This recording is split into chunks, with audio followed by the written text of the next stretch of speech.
On this vote, the ayes are 218, the nays are 211, with one answering present. The resolution is adopted. I've sat there and heard the representative actually spew anti-American rhetoric as well. I've been in that committee room where the representative equates Israel and the United States to Hamas and the Taliban. The House erupted after a razor-thin vote. And what happened next left one Congresswoman at the center of a political firestorm. A resolution was introduced accusing Ilhan Omar of anti-American rhetoric and controversial remarks after Charlie Kirk's death. Then, lawmakers delivered fiery speeches before the chamber cast its vote. Here's what Pure happened. gold. Mr. Speaker, pursuant to Clause 2A1 of Rule 9, I rise to give notice of my intent to raise a question of the privileges of the House. The form of the resolution is as follows. House Resolution 713, censuring Representative Ilhan Omar of Minnesota and removing her from the Committee on Education and Workforce and the Committee on the Budget. Whereas Charlie Kirk was a lifelong advocate for freedom of speech, civil political discourse, and the political engagement of youth. Whereas Charlie Kirk was a man of deep faith, a husband, and a father to 2 young children. Whereas on September 10, 2025, Charlie Kirk was assassinated on the campus of Utah Valley University while exercising his First Amendment right to freedom of speech. Whereas on September 11, 2025, one day after the assassination of Charlie Kirk, Representative Ilhan Omar gave an interview on Zateo's town hall with Mehdi Hassan in which she smeared Charlie Kirk and implied he was to blame for his own murder. Whereas on September 12, 2025, 2 days after the assassination of Charlie Kirk, Representative Ilhan Omar reposted a video on X, formerly known as Twitter, which disparaged the character of Charlie Kirk and those mourning his death. Whereas the video Representative Ilhan Omar reposted on X states Charlie Kirk is dead, and before the body got cold, the far right propped his corpse up as a cudgel for their holy war. Whereas the video Representative Ilhan Omar reposted on X further states, don't be fooled. These people don't give a single shit about Charlie Kirk.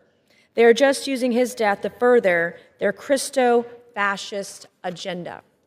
Whereas the video Representative Ilhan Omar reposted on X further states Charlie Kirk was a reprehensible human being. He enacted his political agenda by preying on weak-minded people. He took complex socioeconomic issues and simplified them by pointing fingers at outgroups, demonizing those groups, and sicking his massive following on them.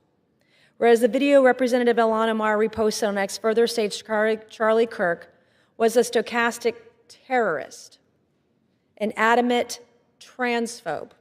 He denied the genocide happening in Palestine. He believed the subjugation of women, and in his last dying words, he was spewing racist dog whistles.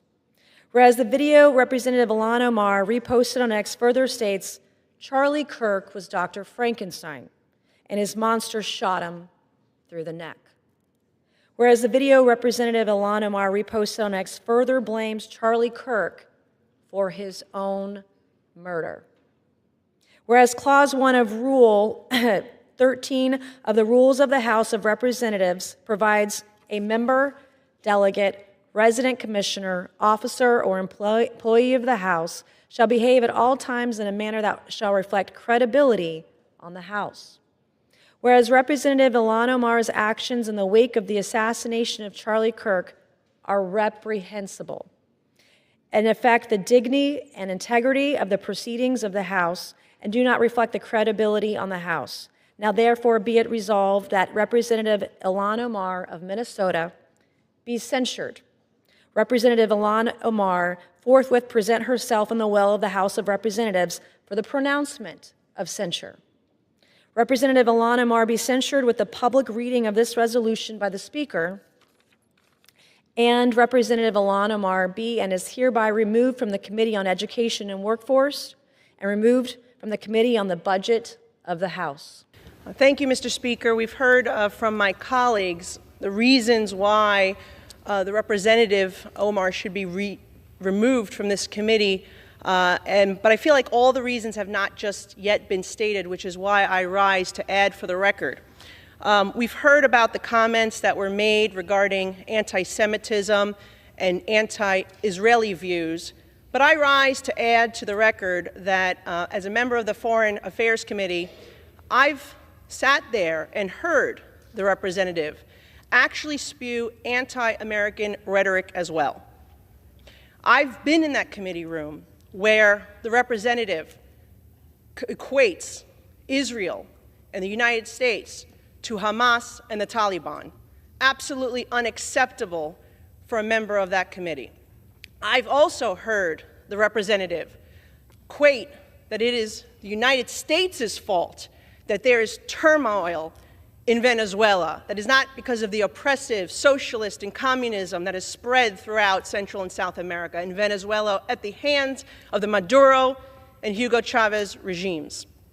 That is unacceptable. And as a New York representative, to hear the representative belittle, to try to diminish the worst terrorist attack on United States soil on September 11, 2001, as some people did something, that is unacceptable as well. And I hold the same standard for this side of the aisle that I do the other, because when another colleague on my side said something about 9/11, I also voted to have her removed from the Education Committee because I thought that was inappropriate. So I'm being consistent here, and I hope my colleagues will do the same to show that this is about consistency and accountability, because we should not have an individual with those views on the committee that is tasked with representing our country and our Congress to foreign nations. I yield back. The House voted 218-11, with one member voting present, to adopt a resolution that sparked intense political debate. Supporters of the measure argued that Representative Ilhan Omar's past comments and social media activity were incompatible with serving on key congressional committees. Congresswoman Nicole Malliotakis cited Omar's previous statements on U.S. foreign policy, comparisons involving Israel and militant groups, and earlier remarks about the September 11 attacks as reasons for accountability. Representative Nancy Mace also introduced a resolution criticizing Omar over posts made after the killing of conservative activist Charlie Kirk, arguing they reflected conduct unbecoming of a member of Congress. The debate quickly became one of the most contentious moments in the House, with Republicans framing it as accountability, while Democrats viewed the effort as politically motivated. What do you think? Was this a justified act of congressional accountability or partisan politics? Let us know in the comments.